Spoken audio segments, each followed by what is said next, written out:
Harry Potter and the prisoner of azkaban chapter 21 Hermione का राज। बहुत सदमे वाली घटना थी, बहुत सदमे वाली। कमाल हो गया कि उनमें से कोई मरा नहीं। इस तरह की घटना पहले कभी नहीं सुनी। किस्मत अच्छी थी कि स्नेप तुम वहीं थे। धन्यवाद मंत्री जी। तुम्हें order of Merlin second class तो मिलना तय है, और अगर मेरी बात मान ली गई तो फर्स्ट क्लास भी मिलेगा। बहुत बहुत धन्यवाद मंत्री जी। तुम्हारे सिर पर बड़ा घाव है, शायद ये ब्लैक ने दिया होगा, है ना? सच कहूँ मंत्री जी तो ये पॉटर, वीजली और ग्रेंजर की वजह से हुआ है। नहीं, ब्लैक ने उन पर जादू कर दिया था। मैं ये समझ गया था। उनकी हरकतों को देखकर लगता था कि उन पर बुद्धि हरने का सम्मोहन किया गया है। वो सोच रहे थे कि ब्लैक के बेकसूर होने की कोई संभावना है। वो अपनी हरकतों के लिए जिम्मेदार नहीं थे। दूसरी तरफ उनके दखल देने के कारण ब्लैक बचकर भाग सकता था। उन्हें लग रहा था कि वो ब्लैक को अकेले पकड़ लेंगे। उन्हें पहले भी ढील दी जा चुकी है और मुझे डर है इससे उन्हें खुद पर घमंड हो गया है। और जाहिर है हेडमास्टर पॉटर को हमेशा इतनी छूट देते हैं। देखो स्नेप, हैरी पॉटर के मामले में जहाँ तक उसका सवाल है, हम सब उसकी गलतियों को नज़रअंदाज तो करते ही रहते हैं। लेकिन मैं पूछता हूँ, क्या उसके लिए ये अच्छा है कि उसके साथ इतना खास व्यवहार किया जाए? व्यक्तिगत रूप से तो मैं यही कोशिश करता हूँ कि उसके साथ बाकी विद्यार्थियों जैसा ही व्यवहार करूँ। अगर कोई दूसरा विद्यार्थी ऐसी गलती करता तो कम से कम इस बात के लिए उसे स्कूल से कुछ दिन के लिए सस्पेंड कर दिया जाता, क्योंकि वो अपने मित्रों को इतने बड़े जोखिम में डाल रहा था। सोचिए मंत्री जी, वो स्कूल के सारे नियम तोड़कर उसकी सुरक्षा के लिए रखी गई सावधानियों को ताक पर रखकर रात को स्कूल से बाहर एक नर भेड़िया और खूनी के साथ था। और मुझे तो इस बात का भी यकीन है कि वो बिना इजाज़त हॉग्समीड भी गया था। हाँ हाँ, हम इस बारे में देखेंगे स्नेप, देखेंगे। वो लड़का थोड़ा बेवकूफ़ तो है। हैरी आंखें कसकर बंद किए हुए सब कुछ सुन रहा था।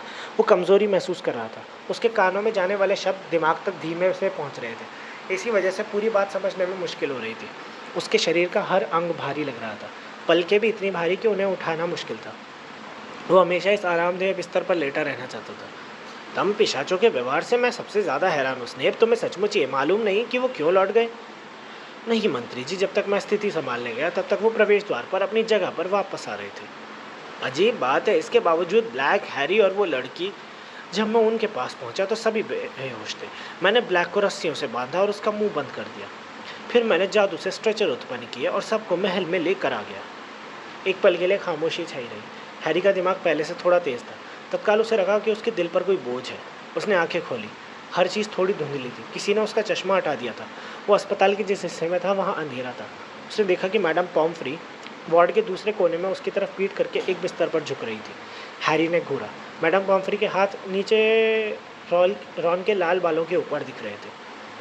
हैरी ने अपना सिर तकिए पर तिरछा किया। उसके दाईं तरफ वाले बिस्तर पर हरमाइनी लेटी थी। चांद की रोशनी उसके बिस्तर पर पड़ी थी। उसकी आंखें भी खुली हुई थी। वो स्थिर लेटी थी, लेकिन जब उसने देखा कि हैरी होश में आ गया है तो उसने अपने होठों पर उंगली रखकर वार्ड के दरवाजे की तरफ इशारा किया। आधे खुले दरवाजे के बाहर वाले गलियारे से कॉर्नीलियस फज और स्नेप की आवाज़ें आ रही थी। मैडम पॉम्फ्री तेज़ी से हैरी के बिस्तर तक आई। उसने पलटकर उनकी तरफ देखा। वो चॉकलेट का एक बड़ा टुकड़ा उठाकर ला रही थी। हैरी ने आज तक इससे बड़ा चॉकलेट का टुकड़ा नहीं देखा था। वो किसी बड़े पत्थर जैसा था। अच्छा, तो तुम जाग गए? उन्होंने तेज़ी से कहा। फिर उन्होंने चॉकलेट हैरी के बिस्तर वाली टेबल पर रख दी और उसे हथौड़े से तोड़ने लगी। रॉन कैसा है? दोनों ने एक साथ पूछा। जान बच गई है, मैडम पॉम्फ्री ने गंभीरता से कहा। जहाँ तक तुम लोगों का सवाल है, तुम लोग यहीं पर रहोगे जब तक तसल्ली ना हो जाए कि तुम पूरी तरह से। पॉटर, तुम क्या कर रहे हो? हैरी बैठकर चश्मा पहन रहा था और छड़ी उठा रहा था। उसने कहा, मुझे हेडमास्टर से मिलने जाना है। पॉटर, मैडम पॉम्फ्री ने पुचकारते हुए कहा। सब कुछ ठीक है, ब्लैक पकड़ा जा चुका है। उसे ऊपर की मंजिल पर कैद कर दिया गया है। दम पिशाच उसका किस लेने के लिए बस आते ही होंगे। क्या? हैरी बिस्तर से कूद गया। हरमाइनी ने भी ऐसा ही किया, लेकिन हैरी की आवाज़ बाहर गलियारे में पहुंच गई थी। अगले ही पल कॉर्नीलियस फज और स्नेप वार्ड में आ गए। हैरी, हैरी ये क्या? फज ने विचलित दिखते हुए कहा। तुम्हें तो बिस्तर पर होना चाहिए। इसने चॉकलेट खाई? उन्होंने चिंता भरी आवाज़ में पूछा। मंत्री जी, मेहरबानी करके मेरी बात सुनिए, हैरी बोला। सीरियस ब्लैक बेकसूर है। पीटर पेटिग्रू ने अपनी मौत का झूठा नाटक रचा था। हमने आज रात को उसे देखा था। आप दम पिशाचों को सीरियस को नहीं पकड़वा सकते, वो बेकसूर है। लेकिन फज सिर हिलाकर मुस्कुरा रहे थे। हैरी, हैरी, तुम गलत फहमी में हो। तुम बहुत भयानक सदमे से उबर रहे हो। लेट जाओ, सब चीज़ ठीक कर लिया है हमने। नहीं नहीं, ये सच नहीं है। आपने गलत आदमी को पकड़ लिया है। मंत्री जी, मेहरबानी करके बात सुनिए, हरमाइनी ने कहा। वो भी तेज़ी से हैरी के पास आ गई और विनती भरी निगाह से फज को देख रही थी।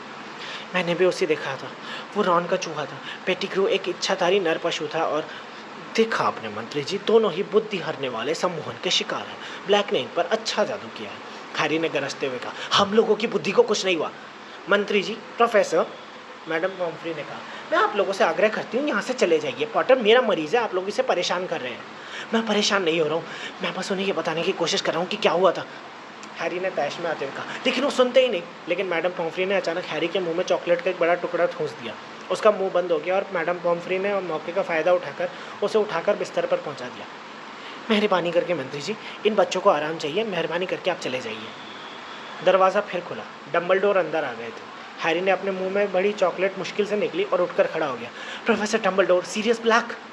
भगवान के लिए, यह अस्पताल है या नहीं? हेडमास्टर, मैं जोर देकर कहती हूँ। माफ़ करना पॉपी, मुझे पॉटर और मिस ग्रेंजर से कुछ बातें करनी है, डम्बलडोर ने कहा। मैं अभी सीरियस ब्लैक से मिलकर ही आ रहा हूँ। मुझे लगता है उसने आपको भी वही परी कथा सुनाई होगी जो उसने पॉटर के दिमाग में डाली है, स्नेप ने थूक उड़ाते हुए कहा। चूहे वाली कहानी और पेटिग्रू के जिंदा होने की बात। ब्लैक ने सचमुच कहानी तो यही सुनाई थी, डम्बलडोर बोले और उन्होंने अपने आधे चांद के आकार वाले चश्मे से स्नेप को गौर से देखा। क्या मेरी गवाही की कोई कीमत नहीं? पीटर पेटिग्रू चीखती हवेली में नहीं था, ना ही वो मुझे मैदान में दिखा। ऐसा इसलिए हुआ क्योंकि आपके होश उड़ा दिए गए थे प्रोफेसर, अब हरमाइनी ने गंभीरता से कहा। आप सही समय पर नहीं आ पाए थे। मिस ग्रेंजर, मेहरबानी करके अपना गंदा मुंह बंद रखो। स्नेप, ज़रा संभल कर, फज ने हैरानी से कहा। हमें ये नहीं भूलना चाहिए कि इस लड़की का दिमागी संतुलन अभी ठीक नहीं है, डम्बलडोर बोले। मैं हैरी और हरमाइनी से अकेले में बात करना चाहता हूँ। कॉर्नेलियस, सेवेरस, पॉपी, मेहरबानी करके हमें अकेला छोड़िए। हेडमास्टर, इन्हें इलाज चाहिए, इन्हें आराम की ज़रूरत है। ऐसा करना ज़रूरी है, मैं ज़ोर देता हूँ।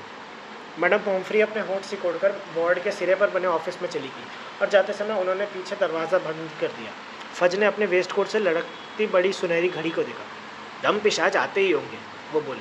मैं जाकर उनसे मिलता हूँ। डम्बलडोर, ऊपर वाली मंजिल पर मिलता हूँ। फज दरवाजे की तरफ बढ़े और स्नेप के लिए दरवाज़ा खोलकर खड़े रहे, लेकिन स्नेप हिले भी नहीं।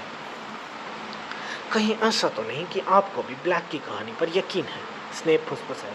उनकी निगाहें डम्बलडोर के चेहरे पर थी। मैं हैरी और हरमाइनी से अकेले में बात करना चाहता हूँ, डम्बलडोर ने फिर दोहराया। स्नेप ने डम्बलडोर की तरफ एक कदम बढ़ाया और कहा, सीरियस ब्लैक ने 16 साल की उम्र में दिखा दिया था कि वो खून करने में सक्षम है। आप ये बात भूले तो नहीं है हेडमास्टर? आप ये तो नहीं भूले कि उसने मुझे मारने की कोशिश की थी? मेरी याददाश्त बहुत अच्छी है सेवेरस। स्नेप पलटकर दरवाजे से चले गए, जिसने फज ने अभी भी खोल रखा था। दरवाज़ा बंद होते ही डम्बलडोर हैरी और हरमाइनी की तरफ मुड़े। दोनों एक समय पर एक साथ बोलने लगे। प्रोफेसर, ब्लैक की बात सच है, हमने पेटिग्रू को देखा था। जब प्रोफेसर लुपिन नरभेड़िया बन गए तो वो भाग निकला। वो एक चूहा था। पेटिग्रू ने अपना अगला पंजा मतलब उंगली काट दी थी। पेटिग्रू ने रॉन पर हमला किया था। सीरियस दोषी नहीं था। लेकिन डम्बलडोर ने उनकी बातों की बाढ़ को रोकने के लिए हाथ उठाया। अब तुम सुनो, मैं तुमसे आग्रह करता हूँ कि बीच में मत बोलना, क्योंकि समय कम है, उन्होंने धीरे से कहा। तुम्हारे अलावा ब्लैक की कहानी की सच्चाई का एक भी सबूत नहीं है और 13 साल के 2 बच्चों की गवाही पर कोई विश्वास नहीं करेगा। सड़क पर मौजूद बहुत से गवाहों ने कसम खाकर कहा था कि उन्होंने सीरियस को पेटिग्रू का खून करते देखा था। मैंने खुद मंत्रालय के सामने गवाही दी थी कि सीरियस पॉटर दंपति का रहस्य रक्षक था। हैरी खुद को रोक नहीं पाया और उसके मुंह से निकल गया। प्रोफेसर लुपिन आपको बता सकते हैं? प्रोफेसर लुपिन इस समय जंगल की गहराइयों में है और किसी को कुछ नहीं बता सकते। जब तक वो दोबारा इंसान बनेंगे तब तक देर हो चुकी होगी और सीरियस की हालत मुर्दे से भी बदतर होगी। मैं ये भी कहूँगा कि ज़्यादातर जादूगर नरभेड़ियों पर भरोसा नहीं करते, इसलिए उनकी गवाही का कोई खास महत्व नहीं है। इसके अलावा वो सीरियस के पुराने दोस्त भी हैं। लेकिन मेरी बात तो सुनो हैरी, अब इन सब बातों के लिए देर हो गई है, तुम समझ रहे हो ना? तुम्हें समझ लेना चाहिए कि प्रोफेसर स्नेप घटनाओं का जो विश्लेषण बता रहे हैं वो तुम्हारे मुकाबले ज़्यादा विश्वसनीय है। वो सीरियस से नफरत करते हैं, हरमाइनी ने हताशा में कहा। कि सिर्फ इसलिए क्योंकि सीरियस ने उनके साथ एक बेवकूफ़ी भरा मजाक किया था। सीरियस ने भी किसी बेकसूर आदमी जैसा व्यवहार नहीं किया। मोटी औरत पर हमला करना, गरुड़द्वार टावर में चाकू लेकर घुसना, जब तक कि पेटिग्रू जिंदा या मुर्दा नहीं मिलता तब तक सीरियस की सज़ा बदलने की कोई संभावना नहीं है। लेकिन आपको तो हम पर यकीन है। हाँ, मैं यकीन करता हूँ, डम्बलडोर ने शांति से कहा। लेकिन मुझ में यह शक्ति नहीं कि मैं दूसरों को सच्चाई मानने पर मजबूर कर दूँ या मंत्री जी के फैसले को पलट दूँ। हैरी ने उनके गंभीर चेहरे को घूरा। उसे लगा जैसे उसके नीचे की ज़मीन तेज़ी से खिसक रही थी। वो हमेशा यही सोचता था कि डम्बलडोर हर समस्या सुलझा सकते हैं। उसे आशा थी कि डम्बलडोर हवा में से किसी आश्चर्यजनक समाधान को बाहर निकाल देंगे, लेकिन नहीं, उनकी आखिरी उम्मीद खत्म हो गई थी। डम्बलडोर ने हल्की नीली आंखों से हैरी के बजाय हरमाइनी को देखा। उन्होंने धीमे से कहा, हमें जिस चीज़ की ज़रूरत है मिस ग्रेंजर, वो है थोड़ा ज़्यादा समय। पर हरमाइनी ने बोलना शुरू किया, लेकिन तभी उसकी आंखें फैल गई। ओह ओह, अब ध्यान से सुनो, डम्बलडोर ने बहुत धीमे लेकिन साफ बोलते हुए कहा। सीरियस, प्रोफेसर फ्लिटविक के ऑफिस में 7वीं मंजिल पर एक कमरे में बंद है, पश्चिमी मीनार की दाईं तरफ से 13वीं खिड़की। अगर सब कुछ ठीक हुआ तो आज रात को तुम एक से ज़्यादा बेकसूर जाने बचा लोगे, लेकिन तुम दोनों को ये याद रखना है कि कोई तुम्हें देखे नहीं। मिस ग्रेंजर, नियम जानती हो ना कैसे करना है, कोई तुम्हें देखना नहीं चाहिए। हैरी को ज़रा भी अंदाज़ा नहीं था कि इन बातों का मतलब क्या था। डम्बलडोर पलटे और दरवाजे तक पहुंचकर उन्होंने पीछे देखा। मैं बाहर से ताला लगा कर जा रहा हूँ इस समय। उन्होंने अपनी घड़ी देखी, 12 बजने में 5 मिनट कम है। मिस ग्रेंजर, 3 बार काफ़ी होगा। Good luck. Good luck, Harry ने दोहराया जब डम्बलडोर ने बाहर निकलकर दरवाज़ा बंद किया। 3 बार घुमाना, वो क्या बोल कर गए, हमें करना क्या है? लेकिन हरमाइनी अपने दुशाले के नीचे गले में कुछ खोज रही थी। उसने वहाँ से लंबी और सुंदर सोने की चेन निकाली। हैरी यहाँ आओ, उसने बेचैन होकर कहा। जल्दी जल्दी आओ। पूरी तरह आश्चर्यचकित हैरी उसकी तरफ बढ़ा। हरमाइनी चेन को फैलाकर खड़ी थी। हैरी ने देखा कि उस चेन से एक छोटी चमकदार घड़ी लटक रही थी। यहाँ पर। हरमाइनी ने चेन उसके गले में भी डाल दी। तैयार? उसने सांस रोककर पूछा। हम कर क्या रहे हैं? हरमाइनी ने घड़ी की चाबी 3 बार घुमाई। अंधेरे में डूबा वार्ड घूमने लगा। हैरी को महसूस हुआ जैसे वो बहुत तेज़ी से पीछे उड़ रहा था। रंगों और आकारों का भंवर उसके पास से गुजर रहा था। उसके कानों पर हथौड़े पड़ रहे थे। उसने चिल्लाने की कोशिश की पर आवाज़ नहीं सुन पाया। फिर अपने पैरों के नीचे जब उसने ठोस ज़मीन महसूस की, अब हर चीज़ फिर साफ दिख रही थी। वो खाली प्रवेश हॉल में हरमाइनी के पास खड़ा था और सूरज की सुनहरी रोशनी सामने वाले खुले दरवाजे से आकर फर्श पर पड़ रही थी। उसने हरमाइनी की तरफ देखा। घड़ी की चेन उसके गले में चुभ रही थी। हरमाइनी, क्या? यहाँ अंदर आओ। हरमाइनी ने हैरी का हाथ पकड़ा और उसे खींचकर हॉल के उस पार झाड़ुओं की अलमारी के दरवाजे तक ले गई। उसने अलमारी खोलकर हैरी को बाल्टियों और झाड़ुओं के बीच धकेल दिया। फिर वो भी अंदर आ गई और उसने दरवाज़ा बंद कर दिया। क्या? कैसे? हरमाइनी, हुआ क्या? हम पीछे अतीत में पहुँच गए हैं, हरमाइनी ने कहा और हैरी के गले से चेन उतारी। 3 घंटे पीछे। हैरी ने अपने पैर में जमकर चिमटी काटी। उसे दर्द हुआ, लेकिन इस बात की संभावना नहीं थी कि वो अजीब सा सपना देख रहा। लेकिन सुनो, कोई आ रहा है। मुझे लगता है कि हम ही आ रहे होंगे। हरमाइनी ने अपने कान अलमारी के दरवाजे से लगा लिया। हॉल के पार कदमों की आहट। हाँ, मुझे लगता है हम हैग्रिड के घर जा रहे हैं। क्या तुम ये क्या कह रही हो? हैरी बोला। कि हम इस अलमारी में भी हैं और हम वहाँ बाहर भी हैं। हाँ, हरमाइनी बोली। उसका कान अब भी दरवाजे से टिका था। मुझे यकीन है हम ही हैं। 3 लोगों से ज़्यादा की आवाज़ नहीं लगती और हम इसलिए धीमे चल रहे हैं क्योंकि हमने अदृश्य चोगा उड़ा है। वो रुक गई और ध्यान से सुनने लगी। हम सामने वाली सीढ़ियों से उतर गए हैं। हरमाइनी एक उल्टी बाल्टी पर बैठ गई और बुरी तरह तनाव में दिखने लगी। हैरी कुछ सवालों के जवाब चाहता था। तुम्हें ये घड़ी जैसी चीज़ मिली तो मिली कहाँ से? इसे काल परिवर्तक कहते हैं, हरमाइनी ने कहा। और ये जब मैं इस साल यहाँ आई थी तो पहले ही दिन प्रोफेसर मैगोनेगल ने मुझे ये दी थी। मैंने अपनी सभी क्लासेस में जाने के लिए पूरे साल इसका इस्तेमाल किया है। प्रोफेसर मैगोनेगल ने मुझसे वादा करा लिया कि मैं किसी को नहीं बताऊंगी। जादू मंत्रालय से इसे मंगवाने के लिए उन्हें बहुत पत्र लिखने पड़े। मैगोनेगल ने उन्हें आश्वासन दिया कि मैं आदर्श विद्यार्थी हूँ और इसका इस्तेमाल पढ़ाई के अलावा किसी दूसरी चीज़ के लिए नहीं करूँगी।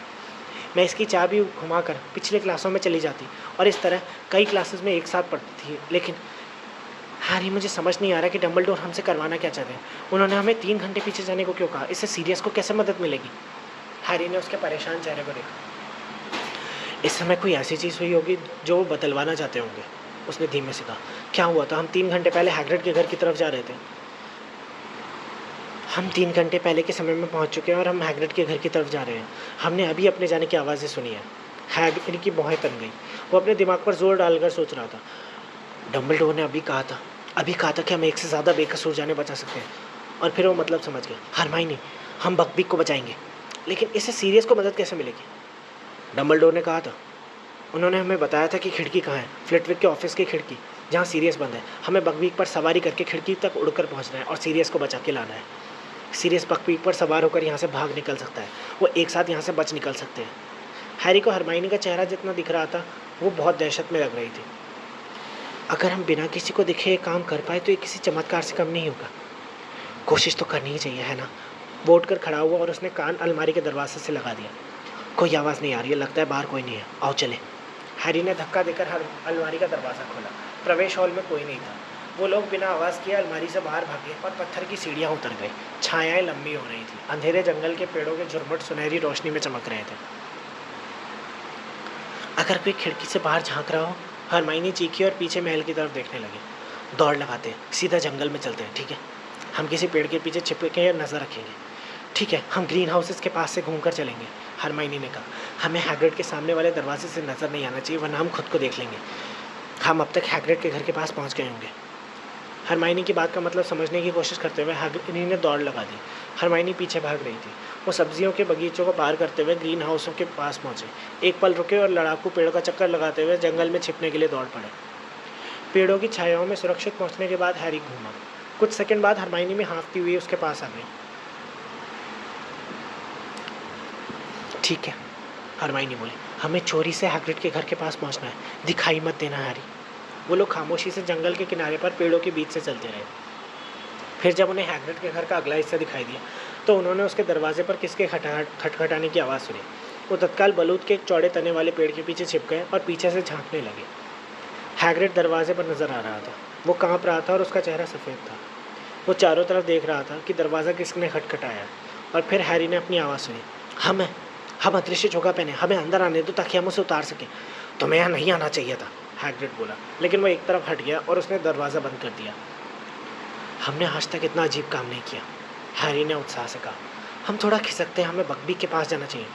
वो लोग पेड़ों के बीच रेंगते रहे जब तक कि उन्हें घबराया हुआ गरुड़ अश्व नहीं दिख गया, जो हैग्रिड की कद्दू वाली क्यारी के पास से फेंस से बना था। हैरी ने पूछा, उसे ले चले? नहीं, अगर हम उसे इस समय चुरा लेंगे तो खतरनाक प्राणी खात्मा समिति के लोग सोचेंगे कि हैग्रिड ने उसे आज़ाद कर दिया है। हमें तब तक इंतज़ार करना होगा जब तक वो उसे बाहर बंधा हुआ ना देख ले। तब तो इस काम के लिए सिर्फ 60 सेकंड मिलेंगे। ये लगभग असंभव काम है। उसी समय हैग्रिड के घर में से चीनी की मिट्टी की किसी चीज़ के टूटने की आवाज़ आई। हैग्रिड ने दूध का जग तोड़ दिया। कुछ ही समय में स्कैबर्स मुझे मिलेगा, हरमाइनी ने कहा। निश्चित रूप से कुछ समय बाद उन्हें हरमाइनी की हैरान चीख सुनाई दी। हरमाइनी, हैरी ने कहा, क्यों ना हम दौड़कर अंदर जाए और पेटिग्रू को पकड़ लें? नहीं, हरमाइनी ने दहशत भरी फुसफुसाहट में कहा, क्या तुम्हें समझते नहीं हो? हम जादूगरी के एक बहुत महत्वपूर्ण नियम को तोड़ रहे हैं। समय में किसी को भी परिवर्तन नहीं करना है, किसी को भी नहीं। तुमने डम्बलडोर की बात सुनी थी ना? अगर किसी ने हमें देख लिया, सिर्फ हम ही तो देखेंगे। और हैग्रिड, हैरी, अगर तुम हैग्रिड के घर में खुद को भागकर घुसते देखोगे तो कैसा लगेगा? मुझे लगेगा मैं पागल हो गया हूँ, हैरी ने कहा, या मैं सोचूंगा कि काला जादू हो रहा है। बिल्कुल ही, तुम सही स्थिति नहीं समझोगे। हो सकता है तुम खुद पर हमला कर दो। क्या तुम्हें समझ नहीं आ रहा? प्रोफेसर मैगोनागल ने मुझे बताया था कि जब जादूगरों ने समय के साथ खिलवाड़ किया तो कैसी घटनाएं हुई। बहुत से जादूगरों ने गलती से अपने अतीत के भावी स्वरूपों को मार डाला है। ठीक है, मैं तो बस सोच रहा था। लेकिन हरमाइनी ने उसे छूकर महल की तरफ इशारा किया। हैरी ने अपना सिर हिलाया ताकि दूर दिख रहे महल के सामने वाले दरवाजे को साफ देख सके। डम्बलडोर, फज, कमेटी का बूढ़ा सदस्य और जल्लाद मैकनेयर सीढ़ियाँ उतर कर आ रहे थे। हम अब बाहर आने वाले हैं, हरमाइनी ने सांस खींचकर कहा। निश्चित रूप से कुछ समय बाद हैग्रिड का पिछला दरवाज़ा खुला। हैरी ने देखा कि वो रॉन और हरमाइनी हैग्रिड के साथ बाहर आ रहे हैं। इसमें कोई शक नहीं था कि यह उसकी ज़िंदगी का सबसे अजीब अनुभव था कि वो पेड़ के पीछे खड़े होकर कद्दू की क्यारी में खुद को देख रहा था। सब ठीक है बिकी, सब ठीक है। फिर वो हैरी, रॉन और हरमाइनी की तरफ मुड़ा। जाओ, चलो यहाँ से। हैग्रिड, हम ऐसा नहीं करेंगे। हम उन्हें बता देंगे कि दरअसल क्या हुआ था। वो उसे मार नहीं सकते। जाओ, पहले से इतना झमेला है, तुम इस मुश्किल में नहीं फंसोगे। हैरी ने देखा कि हरमाइनी कद्दू की क्यारी में उसके और रॉन के ऊपर चोगा डाल रही थी। जल्दी जाओ और तुम सुनना मत। किसी ने हैग्रिड की झोपड़ी के सामने वाला दरवाज़ा खटखटाया। सज़ा देने वाला दल आ गया था। हैग्रिड पलटकर अपनी झोपड़ी के अंदर चला गया। उसने अपना पिछला दरवाज़ा आधा खुला छोड़ दिया था। हैरी ने देखा कि घर के आसपास की घास चारों तरफ समतल है। फिर उसे 3 कदमों की आहट सुनाई दी। वो रॉन और हरमाइनी के साथ चला गया था, लेकिन पेड़ों के पीछे छिपे हैरी और हरमाइनी अब भी पिछले दरवाजे से आने वाली आवाज़ों को सुनकर ये जान सकते थे कि झोपड़ी में क्या हो रहा है। मैकनेयर की आवाज़ आई। जानवर कहाँ है? बाहर है, बाहर है, हैग्रिड ने कांपती हुई आवाज़ में कहा। जब मैकनेयर का चेहरा हैग्रिड की खिड़की में बकबीक को देखने के लिए नजर आया तो हैरी ने सिर छिपा लिया। फिर उन्हें फज की आवाज़ आई। हम तुम्हें सज़ा का आधिकारिक आदेश पढ़कर सुनाना होगा हैग्रिड। मैं इसे जल्दी से पढ़ देता हूँ और फिर तुम्हें और मैकनेयर को इस पर साइन करने होंगे। मैकनेयर, तुम्हें भी ये सुनना होगा, ये नियम है। मैकनेयर का चेहरा खिड़की से गायब हो गया। अब वो काम करने का समय आ गया था। यही इंतज़ार करो, ये मैं करता हूँ, हैरी ने हरमाइनी से कहा। जब फज की आवाज़ दोबारा आने लगी तो हैरी पेड़ के पीछे से भागता हुआ निकला और फेंस लाग कर कद्दू की क्यारी में बकबीक के पास पहुँच गया। खतरनाक प्राणी खात्मा विभाग की समिति का फैसला है कि बकबीक नाम के गरुड़श्व को, जिसे इसके बाद अपराधी नाम से संबोधित किया जाएगा, 6 जून को सूर्यास्त के समय मौत के घाट उतार दिया जाए। पलकें ना झपकाने की कोशिश करते हुए हैरी ने खूंखार नारंगी आंखों वाले बकबीक से फिर नजरें मिलाई और सिर झुकाया। बकबीक अपने घुटनों पर बैठ गया और फिर खड़ा हो गया। हैरी बकबीक की फेंस से बंधी रस्सी खोलने लगा। सिर काट कर मौत की सज़ा सुनाई गई है, जिसे समिति द्वारा नियुक्त जल्लाद वॉल्डन मैकनेयर देंगे। जल्दी बकबीक, साथ चलो, हम तुम्हारी मदद करेंगे। चुपचाप, नीचे गवाहों का साइन होना है। हैग्रिड, तुम यहाँ साइन करो। हैरी ने रस्सी पर जोर लगाया, लेकिन बकबीक ने अपने अगले पंजे गड़ा रखे थे। तो हम अब इस बात को ख़त्म कर ही देते हैं। हैग्रिड के घर के अंदर से समिति के सदस्य की भर्राई आवाज़ आई। हैग्रिड, तुम घर के अंदर ही रहो तो अच्छा है। नहीं नहीं, हम उसके साथ रहना चाहते हैं। हम नहीं चाहते कि वो आखिरी समय में अकेला रहे। हैरी हैग्रिड की झोपड़ी के अंदर से हैग्रिड के कदमों की आवाज़ें सुन रहा था। बकबीक चलो, हैरी ने गुर्रा कर कहा। हैरी ने बकबीक की गर्दन में बंधी रस्सी को और ज़ोर से खींचा। वो चलने लगा और चिढ़कर पंख हिलाने लगा। वो अब भी जंगल से 10 फीट दूर थे और कोई भी उन्हें हैग्रिड के पिछले दरवाजे से देख सकता था। 1 मिनट ठहरो मैकनेयर, डम्बलडोर की आवाज़ आई। तुम्हें भी तो साइन करना है। कदमों की आहट रुक गई। हैरी ने रस्सी खींची। बकबीक ने चोंच बंद कर ली और थोड़ा तेज़ चलने लगा। हरमाइनी का सफ़ेद चेहरा एक पेड़ के पीछे से बाहर निकल रहा था। वो बोली, हैरी जल्दी। हैरी को अब भी केबिन के अंदर डम्बलडोर के बोलने की आवाज़ आ रही थी। उसने रस्सी को एक और झटका दिया। बकबीक मन मारकर भागने लगा। वो पेड़ों तक पहुंच गए थे। जल्दी जल्दी जल्दी, हरमाइनी ने आ भरते हुए कहा और पेड़ के पीछे से भाग कर आ गई। उसने भी रस्सी पकड़कर ताकत लगाई ताकि बकबीक ज़्यादा तेज़ चल सके। हैरी ने पीछे पलट कर देखा। अब वो पूरी तरह छिप गए थे। उन्हें हैग्रिड का बगीचा नहीं दिख रहा था। रुको, हरमाइनी ने फुसफुसाकर कहा, वो हमारे चलने की आवाज़ सुन लेंगे। हैग्रिड का पिछला दरवाज़ा धड़ाक से खुला। हैरी, हरमाइनी और बकबीक बिल्कुल खामोश खड़े रहे, यहाँ तक कि गरुड़श्व भी ध्यान से सुन रहा था। खामोशी। फिर वो कहा गया, कमेटी के सदस्य की आवाज़ आई। जानवर कहा गया। अभी तो यहीं पर बंधा था, जल्लाद ने कहा। मैंने उसे देखा था यहीं पर। इतनी अजीब बात है, डम्बलडोर ने कहा। उनकी आवाज़ में दिलचस्पी थी। भीकी, हैग्रिड ने भारी आवाज़ में कहा। कुल्हाड़ी चलने की आवाज़ आई। लग रहा था जल्लाद ने गुस्से में फेंस पर फरसा चला दिया था। इसके बाद किसी के रोने की आवाज़ आई। सुबकियाँ लेते हुए हैग्रिड बोल रहा था, चला गया, वो भाग गया। उसने खुद को खींच कर आज़ाद कर लिया होगा। बीकी, शाबाश। बकबीक ने रस्सी खींचने के लिए ज़ोर लगाया, क्योंकि वह हैग्रिड के पास भाग कर जाना चाहता था। हैरी और हरमाइनी ने पकड़ मजबूत की और उसे रोकने के लिए ज़मीन पर पैर गड़ा दिया। किसी ने उसे खोल दिया होगा। हमें मैदान और जंगल की तलाशी लेनी चाहिए। डम्बलडोर ने दिलचस्पी से कहा। मैकनेयर, अगर बकबीक को सचमुच चुराया गया है तो क्या तुम्हें ये लगता है कि चोर उसे उड़ाकर ले जाने के बजाय पैदल ले जाएगा? इससे बेहतर तो ये होगा कि तुम आसमान की तलाशी ले लो। हैग्रिड, 1 कप चाय बना देना, या ब्रांडी का एक बड़ा वाला पैग। आज मन कर रहा है। आइए आइए प्रोफेसर, हैग्रिड ने कहा, जिसकी आवाज़ खुशी के मारे संभल नहीं रही थी। अंदर आइए, अंदर आइए। हैरी और हरमाइनी ने ध्यान से सुना। उन्हें कदमों की आहट आई। जल्लाद गालियाँ दे रहा था। फिर दरवाज़ा धड़ाक से बंद हुआ और फिर खामोशी छा गई। हैरी ने चारों तरफ देखते हुए पूछा, अब क्या करें? हमें छिपना होगा, हरमाइनी ने कहा, जो विचलित दिख रही थी। जब तक वो महल नहीं लौट जाते हमें यहीं इंतज़ार करना चाहिए। फिर हमें तब तक इंतज़ार करना होगा जब तक कि बकबीक को सीरियस की खिड़की तक ले जाने का वक्त नहीं हो जाता। वो वहाँ 2 घंटे बाद पहुँचेगा। ओह, ये काम बहुत मुश्किल होगा। उसने घबरा कर जंगल को देखा। सूरज ढल रहा था। हमें यहाँ से चलना होगा। हमें लड़ाकू पेड़ पर नज़र रखनी चाहिए, वरना हमें पता कैसे चलेगा कि हमें कब क्या करना है। ठीक है, हरमाइनी बकबीक की रस्सी को और कसकर पकड़ते हुए बोली। लेकिन याद रखना हैरी, किसी को दिखाई नहीं देना है। वो लोग जंगल के किनारे पर चलते रहे। अंधेरा उनके चारों तरफ फैल रहा था। फिर वो पेड़ों के एक झुंड के पीछे छिप गए, जिनके बीच से उन्हें लड़ाकू पेड़ दिख रहा था। हैरी ने अचानक कहा, रॉन, वो रहा। एक अंधेरी आकृति घास पर दौड़ती हुई आई। इसकी आवाज़ रात की खामोश हवा में गूंज रही थी। उससे हटो, दूर हटो, स्कैपर्स, यहाँ पर आओ। फिर उन्हें 2 और आकृतियाँ दिखी। हैरी ने देखा कि वो और हरमाइनी रॉन के पीछे भाग रहे थे। फिर उसने रॉन को छलांग लगाते देखा। पकड़ लिया, दूर हटो तुम गद्दी बिल्ली। वो रहा सीरियस, हैरी ने कहा। कुत्ते की विशाल आकृति लड़ाकू पेड़ की जड़ों के बीच से निकल कर आ रही थी। उन्होंने देखा कि हैरी को उसने गिरा दिया था और रॉन को पकड़ लिया था। यहाँ से तो ये और भी बुरा दिखता है, हैरी ने कहा, जब कुत्ता रॉन को जड़ों के बीच से घसीट कर अंदर ले जा रहा था। आउच, देखो, पेड़ ने मुझ पर हमला कर दिया और तुम पर भी। ये तो अजीब है। लड़ाकू पेड़ चरमरा रहा था और अपनी नीचे की शाखाओं को कोड़ों की तरह लहरा रहा था। उन्होंने देखा कि वो इधर उधर भाग रहे थे और फिर तने तक पहुंचने की कोशिश कर रहे थे, और फिर पेड़ शांत हो गया। क्रुकशैंक्स तने की गांठ को दबा रहा है। हरमाइनी बोली। और हम अंदर जा रहे हैं, हैरी बोला। हम अंदर जा चुके हैं। जिस पल वो गायब हुए, पेड़ एक बार फिर हिलने लगा। कुछ पल बाद उन्हें कदमों की आवाज़ सुनाई दी। डम्बलडोर, मैकनेयर, फज और समिति का बूढ़ा सदस्य महल की तरफ जा रहे थे। हमारे अंदर जाने के बाद ही वो लोग आए थे, हरमाइनी बोली। इतना अच्छा होता ना कि अगर डम्बलडोर हमारे साथ अंदर गए होते। नहीं, तब तो मैकनेयर और फज भी जाते, हैरी ने कड़वाहट से कहा। मैं दावे के साथ कहता हूँ कि फज ने मैकनेयर को वहीं पर सीरियस को मारने को कह दिया होता। उन्होंने चारों लोगों को महल की सीढ़ियाँ चढ़कर गायब होते देखा। कुछ मिनट तक आसपास कोई भी नहीं था। फिर देखो, लुपिन आ रहे, हैरी ने कहा।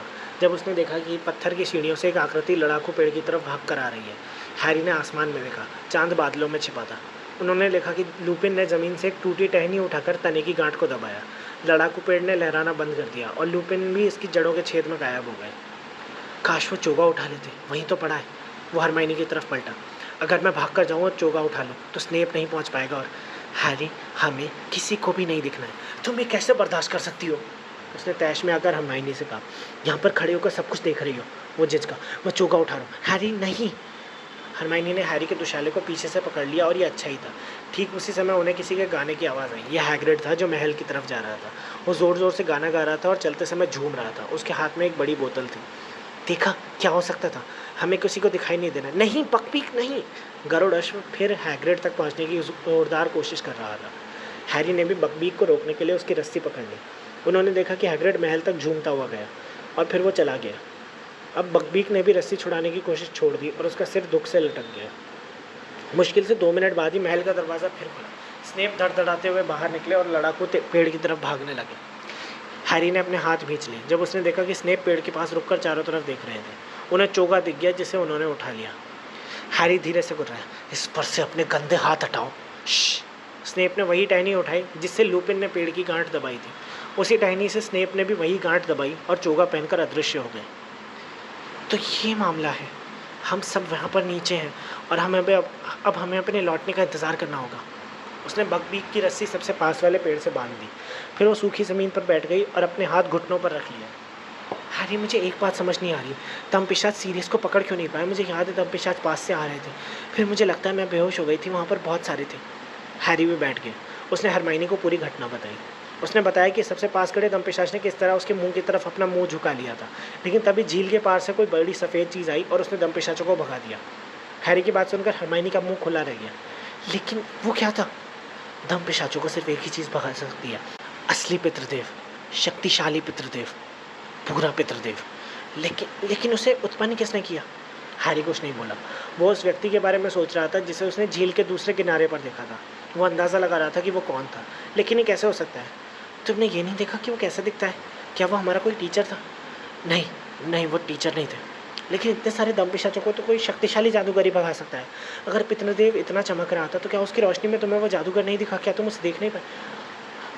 हाँ, मैंने उन्हें देखा था, हैरी ने धीरे से कहा। लेकिन शायद ये मेरी कल्पना हो। मैं उस समय ठीक से सोच विचार करने की हालत में नहीं था।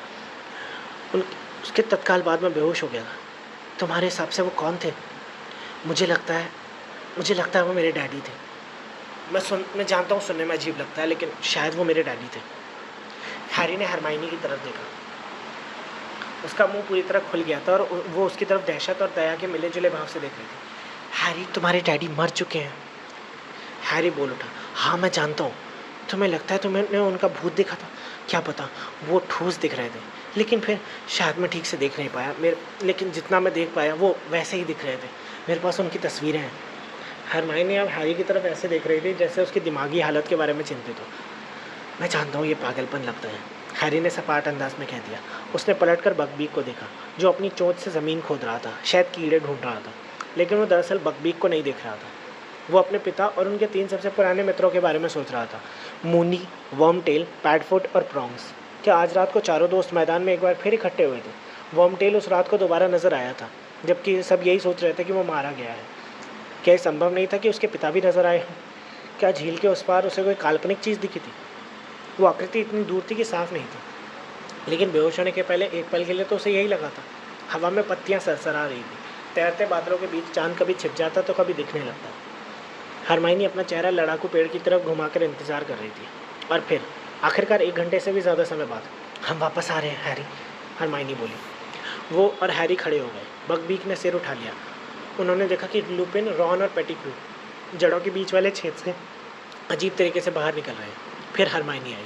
फिर बेहोश स्नेप अजीब ढंग से हवा में तैरते हुए आए। इसके बाद हैरी और ब्लैक बाहर निकले।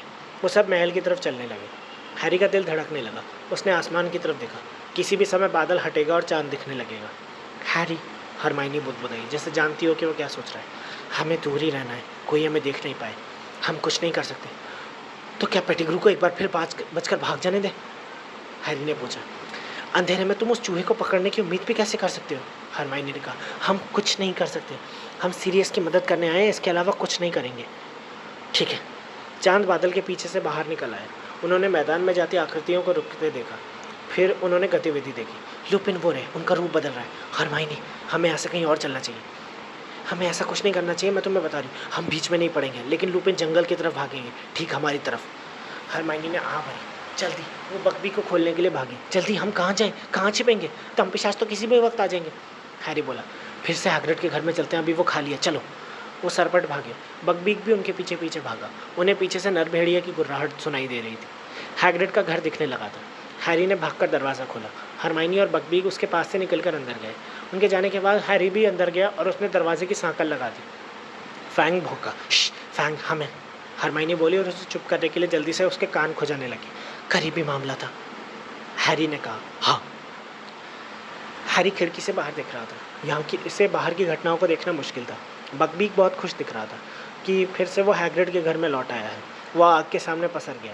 उसने अपने पंख संतुष्टि के साथ बंद कर लिया और अच्छी सी झपकी की तैयारी करने लगा। मुझे लगता है मुझे फिर बाहर जाना चाहिए, हैरी ने धीरे से कहा। हमें यहाँ से बाहर की घटनाएं नहीं दिख सकती। हमें कैसे पता चलेगा कि जाने का सही समय हो गया है? हरमाइनी ने उसकी तरफ देखा। उसके चेहरे पर संदेह था। मैं बीच में नहीं पड़ूंगा, हैरी ने जल्दी से कहा। लेकिन अगर हम ये नहीं देख पाएंगे कि क्या हो रहा है, तो हमें कैसे पता चलेगा कि सीरियस को बचाने का समय हो गया? अच्छा ठीक है, मैं यहाँ पर बकबीक के साथ इंतज़ार करती हूँ, लेकिन हैरी सावधान रहना, वो नर भेड़िया है और एकदम पिशाच भी। हैरी एक बार फिर बाहर आ गया और हैग्रिड के घर के चारों तरफ घूम कर निकला। उसे दूर से सीरियस की चीख सुनाई दी। इसका मतलब था दमपिशाच सीरियस को घेर रहे थे। वो और हरमाइनी अब किसी भी पल उसके पास पहुँचेंगे। हैरी झील की तरफ घूरने लगा। उसका दिल उसके सीने में नाच रहा था। जिसने भी उस पितृदेव को उत्पन्न किया था, किसी भी पल नजर आ जाएगा। एक पल के लिए वो हैग्रिड के घर के दरवाजे के सामने डांवाडोल हालत में खड़ा रहा। कोई तुम्हें देख ना ले, लेकिन वो देखना नहीं चाहता था। वो देखना चाहता था, वो जानना चाहता था। और दमपिशाच आ गए। वो अंधेरे में हर दिशा से आ रहे थे और झील के कोनों से मंडरा रहे थे। जहाँ हैरी खड़ा था, वहाँ से वो दूसरे किनारे की तरफ जा रहे थे। वो दमपिशाचों से दूर रहेगा। हैरी भागने लगा। उसके मन में अपने पिता के सिवा कोई दूसरा विचार नहीं था। क्या वही थे? क्या सचमुच वही थे? उसे जानना था, उसे पता लगाना था। झील अब और पास आती जा रही थी, लेकिन वहाँ कोई भी नहीं था। दूसरे किनारे पर उसे छुटपुट सफ़ेद चमक दिख रही थी। वो पितृदेव उत्पन्न करने की कमज़ोर कोशिशें कर रहा था। पानी के बिल्कुल पास एक झाड़ी थी। हैरी उसके पीछे छिपकर पत्तियों के बीच देखने लगा। दूसरे किनारे पर सफ़ेद चमक गायब हो गई। उसके भीतर दहशत भरा रोमांच हिलोरे मारने लगा। अब किसी भी पल आ जाओ, वो बुदबुदाया और घूरने लगा। डैडी, आप कहाँ हो? आ जाओ। लेकिन कोई नहीं आया। हैरी ने सिर उठाकर झील के उस पार दमपिशाचों के समूह को देखा। उसमें से एक अपने नकाब को नीचे कर रहा था। अब बचाने वाले को सामने आना ही था, लेकिन इस बार कोई भी मदद करने नहीं आया। और तभी उसके मन में एक विचार आया। वो समझ गया। उसने अपने पिता को नहीं, खुद को देखा था। हैरी झाड़ी के पीछे से कूदकर बाहर आया और छड़ी निकाली। वो चीखा, पितृदेव संरक्षणम। इस बार उसके छड़ी से धुंध का बादल नहीं निकला, बल्कि एक आंखें चौंधिया देने वाला चमकदार चांदी सा सफ़ेद जानवर बाहर निकला। हैरी ने अपनी आंखें सिकोड़ ली और देखने की कोशिश करने लगा कि वो कौन सा जानवर था। वो घोड़े की तरह दिख रहा था। वो जानवर चुपचाप झील की काली सतह पर दौड़ता हुआ उस पार जा रहा था। फिर उसने सिर नीचे किया और दमपिशाचों पर हमला करने लगा। अब वो इधर उधर दौड़कर दमपिशाचों को भगा रहा था। अंधेरे में दमपिशाच पीछे हटते हुए फिर अपनी जगह पर लौट रहे थे। वो जा चुके थे। पितृदेव मुड़ा। वो पानी की खामोश सतह पर वापस हैरी की तरफ लौटने लगा। वो घोड़ा नहीं था, ना ही यूनिकॉर्न था। वो एक हिरण था। ऊपर चमकने वाले चांद जितना ही वो चमक रहा था। वो उसकी तरफ लौट रहा था। वो किनारे पर रुक गया। नर्म ज़मीन पर उसके पंजों के निशान नहीं पड़ रहे थे। उसने अपनी बड़ी सफ़ेद आंखों से हैरी को देखा और धीरे धीरे अपना सींग वाला सिर झुकाया और हैरी समझ गया कि वो कौन था। उसने फुसफुसाकर कहा, ब्रॉन्क्स। लेकिन जब हैरी की कांपती उंगलियां हिरण की तरफ बढ़ी तो वो गायब हो गया। हैरी अपने हाथ खोले खड़ा रहा। फिर उसे पीछे से खुरों की आवाज़ सुनाई दी, जिससे वो उछल पड़ा। उसने पलट कर देखा कि हरमाइनी उसकी तरफ भागती हुई आ रही थी और बकबीक को ला रही थी। तुमने क्या किया? तुमने तो कहा था तुम सिर्फ देखोगे, हैरी ने कहा। मैं हम सबकी जान बचा रहा था। इस झाड़ी के पीछे छुप जाओ, मैं तुम्हें बताता हूँ। हरमाइनी ने एक बार फिर मुंह खोलकर बात सुनी। किसी ने तुम्हें देखा तो नहीं? तुमने सुना नहीं? मैंने खुद को देखा था, लेकिन मुझे लगा मैं अपने पिता को देख रहा हूँ। चिंता करने की कोई बात नहीं। हैरी, मुझे विश्वास नहीं होता तुमने एक ऐसा पितृदेव उत्पन्न किया जिसने इतने सारे तंपिशाचों को भगा दिया कि बहुत एडवांस लेवल का जादू है, हैरी ने कहा। इस बार मैं जानता था कि मैं पितृदेव उत्पन्न कर सकता हूँ, क्योंकि मैं ये काम पहले भी कर चुका था। क्या इससे समझ में आता है? क्या पता। Harry, Snape. एक साथ उन्होंने झाड़ी के पीछे से झाँक कर झील के दूसरे किनारे की तरफ देखा। स्नेप होश में आ गया था। वो हवा में से स्ट्रेचर उत्पन्न करके उन पर हैरी, हरमाइनी और ब्लैक के बेजान शरीर को लेटा रहा था, और चौथा स्ट्रेचर जिस पर रॉन लेटा था पहले ही उनके पास तैर रहा था। फिर छड़ी तानकर वो उन सबको महल की तरफ ले गए। ठीक है, समय होता ही होगा, हरमाइनी ने तनाव से अपनी घड़ी देखते हुए कहा। डम्बलडोर अस्पताल के दरवाजे पर 45 मिनट बाद ताला लगाएंगे। हमारे पास इतना ही समय है। इतने समय में हमें सीरियस को बचाना है, अस्पताल में वापस पहुंचना है, और इस दौरान किसी को भी पता नहीं चलना चाहिए कि हम वहाँ नहीं हैं। वो इंतज़ार करते रहे और झील में बादलों का प्रतिबिंब देखने लगे। उनके पास वाली झाड़ी हवा में सरसरा रही थी। बकबीक बोर हो गया था और एक बार फिर कीड़ों की खुदाई करने लगा था। क्या तुम्हें लगता है कि सीरियस वहाँ पहुँच गया होगा? हैरी ने घड़ी देखते हुए कहा। महल की तरफ देखते हुए वो पश्चिमी मीनार की दाईं तरफ की खिड़कियाँ गिनने लगा। देखो, हरमाइनी ने कहा। वहाँ कौन है? कोई महल से बाहर आ रहा है। हैरी ने अंधेरे में घूरा। एक आदमी तेज़ी से मैदान से होता हुआ हॉगवर्ट्स के बाहरी द्वार की तरफ जा रहा था। उसकी बेल्ट में कोई चीज़ चमक रही थी। हैरी ने कहा, वो मैकनेयर जल्लाद है, तंपिशाचों को बुलाने जा रहा है। चलो हरमाइनी, समय हो गया। हरमाइनी ने बकबीक की पीठ पर हाथ रखे और हैरी ने उसे सहारा देकर चढ़ाया। फिर हैरी ने अपना पैर झाड़ी की डाल पर रखा और बकबीक पर चढ़कर हरमाइनी के आगे बैठ गया। उसने बकबीक की रस्सी उसकी गर्दन पर पीछे की ओर खींची और लगाम की तरफ बांध दी। तैयार? हरमाइनी से कहा। मुझे पकड़ लो। उसने बकबीक के दोनों तरफ अपने पैरों से दबाया। बकबीक अंधेरे में भागा और उड़ने लगा। हैरी अपने घुटनों से बकबीक को दबा रहा था। उसे घुटनों के नीचे बकबीक के बड़े पंखों का एहसास हो रहा था। हरमाइनी ने हैरी की कमर कसकर पकड़ ली थी। वो बुदबुदा रही थी। ओ नहीं, मुझे अच्छा नहीं लग रहा। ओ, मुझे उल्टी आ जाएगी। हैरी ने बकबीक को आगे बढ़ने के लिए प्रेरित किया। अब वो महल की ऊपरी मंजिलों की तरफ उड़ रहे थे। हैरी ने बाईं तरफ की रस्सी खींची, जिससे बकबीक मुड़ गया। हैरी तेज़ी से निकलती खिड़कियों को गिरने की कोशिश कर रहा था। रुको! उसने रस्सी को तेज़ी से पीछे खींचा। बकबीक धीमा हो गया और वो लोग लगभग रुक गए। ये दूसरी बात है कि बकबीक हवा में बने रहने के लिए पंख फड़फड़ा रहा था और इस वजह से कई फीट ऊपर नीचे हो रहा था। ऊपर उठते समय हैरी ने खिड़की से सीरियस को देख लिया। वो वहाँ है। जब बकबीक के पंख नीचे आए तो हैरी ने ज़ोर से खिड़की की कांच पर हाथ मारा। सीरियस ने ऊपर उछल कर देखा। हैरी ने देखा कि उसका जबड़ा लटक गया था। वो अपनी कुर्सी से उछला, तेज़ी से खिड़की तक आया और उसे खोलने की कोशिश करने लगा, लेकिन खिड़की पर ताला लगा था। हरमाइनी ने छड़ी निकाली और ब्लैक से कहा, पीछे हटो। वो अभी अपने बाएं हाथ से हैरी की कमर पकड़ी थी। आलो मोरा। खिड़की खुल गई। ब्लैक ने गरुड़ अश्व की तरफ घूरते हुए धीमे से कहा, कैसे कैसे? बैठ जाओ, समय नहीं है। हैरी ने बकबीक को स्थिर रखने के लिए उसकी गर्दन कसकर पकड़ ली। तुम्हें यहाँ से बाहर निकलना है, तंपिशाच आ रहे हैं, मैकनेयर उन्हें बुलाने गया है। ब्लैक ने खिड़की की चौखट पर अपना हाथ रखकर खिड़की में से अपना सिर और कंधे निकाले। ये बहुत अच्छी बात थी कि वो काफ़ी दुबला था। जल्द ही वो बकबीक की पीठ पर अपना एक पैर डालने में सफल हो गया और उस पर हरमाइनी के ठीक पीछे बैठ गया। ठीक है बकबीक, ऊपर, मीनार के ऊपर चलो, जल्दी। गरुड़ अश्व ने अपने शक्तिशाली पंख फड़फड़ाए और एक बार फिर ऊपर उड़ने लगे। वो पश्चिमी मीनार के ऊपर पहुंच गए। बकबीक खड़ाक की आवाज़ के साथ छत पर उतर गया। हैरी और हरमाइनी तत्काल उसकी पीठ से उतर गए। हैरी ने हाँफते हुए कहा, सीरियस, जाओ जल्दी। वो लोग किसी भी समय फ्लिटविक के ऑफिस में पहुंच जाएंगे। उन्हें पता चल जाएगा तुम भाग निकले हो। बकबीक ने छत पर पंजे मारे और अपना नुकीला सिर हिलाया। सीरियस ने हड़बड़ा कर पूछा, दूसरे वाले का क्या हाल है? रॉन का? वो ठीक हो जाएगा, उसे होश नहीं आया, लेकिन मैडम हम्फ्री कहती हैं वो ठीक हो जाएगा, जल्दी जाओ। लेकिन ब्लैक हैरी को घूर रहा था। मैं किस तरह तुम्हारा शुक्रिया। हैरी और हरमाइनी एक साथ चिल्लाए, जाओ। ब्लैक ने बकबीक को घुमाया और खुले आसमान को देखा।